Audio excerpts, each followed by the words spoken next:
Number 75, integrated concepts. Hot air rises because it has expanded.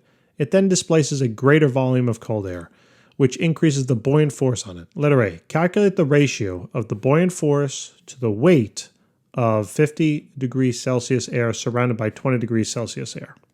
All right, so here's a little picture, right? I have 50 degrees Celsius air here surrounded by 20 degrees Celsius air. So they want us to find the ratio of the buoyant force to the weight. So, and basically to the weight of the hot air, okay? That's they're talking about in reference to the hot air. So we're trying to find this. We're trying to find the buoyant force F sub B divided by F sub G. Right, the force due to gravity, basically. Remember, the buoyant force, and this is important, is equal to the weight of fluid. In this case, it's air. Weight of fluid displaced. So in this problem, you can consider that the hot air is going to be, this 50 degrees Celsius air is going to be displacing some volume of cold air. Okay? So, that being the case, my buoyant force then, and again, it's just a force, and if that's the weight of the fluid displaced, well, that should then be weight, you know, is m times g, right? So that should be equal to the mass times gravity. Well, that's great, but the mass of what? Well, it's technically the mass of the colder air, okay? Because that's the fluid that's being displaced. The cold air is being displaced, right? The hot air is inside the cold air. Divided then by the weight of the hot air itself. So how do you find the weight of the hot air? Well, again, it's just mass times gravity, and the mass of what? Well, the mass of the hot air. Okay, now look, the g's cancel, right?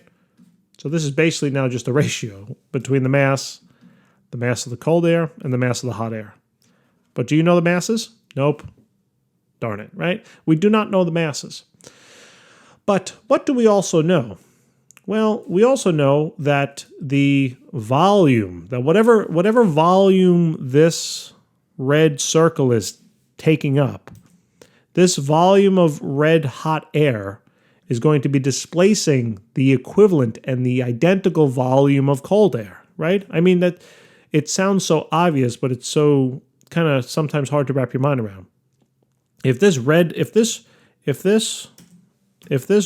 circle wasn't, oh, why can't I do that? No. I don't know what's going on. Anyway, okay. I should have been able to do that, but I guess there's a problem with the program. So pretend I move this thing out, and you know, there wasn't that red circle there anymore. As I brought it back, right, this thing is taking up then the space that would have been taken up by the blue colder air, right? So those volumes are equal. Those volumes are equal. So how do we relate mass and volume together? Well, we relate them together via the density, right? So I can say that the density of the cold air should be equal to the mass of the cold air over the volume of the cold air. And the density then of the hot air should be equal to the mass of the hot air, okay, divided by the volume of the hot air. Now, in terms of this formula, right? In terms of this formula, whatever mass the red air is taking up, whatever volume this is, would have been equal to the volume that it displaced from the cold air, okay? So essentially, these two volumes are the same. Because remember, the buoyant force here is the weight of the fluid displaced, and that's the weight is going to be proportional to then the volume of the fluid that was displaced, right? So what I realize now is if I solve both of these for mass, meaning the mass of the cold air would be equal to the density of the cold air times then the volume of the cold air that was displaced, that's the key, would then be equal, and then the mass of the hot air here would be equal to the density of the cold air, of the hot air, multiplied by the volume of the hot air. So now I can substitute these two things on into my formula. So this looks like now the density of the cold air times the volume of the cold air that was displaced. Divided then by, because remember, this is all about displaced. The whole top is all about the weight displaced. Divided by then the density of the hot air multiplied by the volume of the hot air. Now remember, we just went into detail. I don't want to keep doing it because I feel like I'm beating a dead horse here. And don't do that. That's just strange if you beat a dead horse. Even if you beat a horse in general, but Terrible, terrible. Anyway, back to brighter things. So here, these would cancel because they're the same. So that leaves me now with the density of the cold air and divided by the density of the hot air. Okay, great. So I went from like one thing I don't know to now another thing I don't know. All right, well, what do? So we gotta do something I don't think you've done in the text or in your class. You have to know the formula for density of air, how it's calculated. It's equal to then the pressure of that air divided by some specific gas constant, which will be the same for both, divided then by also its temperature. So notice here that I can basically now do a plug in to each, okay? So the cold air on the top, the density, would be then equal to the pressure of that cold air divided by the specific gas constant multiplied by the temperature of the cold air, all now divided by the pressure of the hot air divided by the specific gas constant multiplied by the temperature of the hot air. And guess what? Everything cancels except for what? Everything will cancel except for the temperature. So now, if you have trouble seeing this, we can also do it this way, right? I could simply just multiply. I could take the PC, the numerator, over RS times TC and multiply it by the reciprocal of that denominator. So this would be TH times RS all over pH. And the pressures are the same, we said. The specifics are the same. So look, this leaves me with now temperature of the hot divided by temperature of the cold. And now finally, I have something I can actually calculate, right? So now this, I can, remember, it's got to be in Kelvin. No Celsius here, okay? Got to be in Kelvin. So now you can take the temperature of the hot air in Kelvin, which is 50 plus the 273, then divided by the temperature of the cold air in Kelvin, which is 20 plus 273. Do not cancel those 273s, please, and do the math. So 50 plus 273 divided by then 20 plus 273. We get about, what did I do wrong? Oh, I forgot my parentheses. 50 plus 273 divided by 20 plus 273. So you get about 1.01.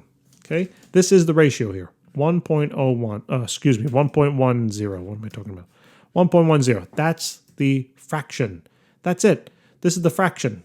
Okay, this is then, missed the decimal. This is then the fraction, I'll write it up here now. This is the fraction of the buoyant force relative to the weight, the force due to gravity. That's all letter A. All right, so erase all this beautifulness. And let's move on to the second part. How you guys doing today? Hopefully you're having a good day. It's a little rainy over here today. It's a good day to study. I never really minded studying when it's raining. It's always harder to do it when it's nice outside, right? So I guess it's hopefully raining by you. I don't know what to say after that. But anyway, letter B. What energy is needed to cause 1 cubic meter of air to go from 20 degrees Celsius to 50 degrees Celsius? So this is basically just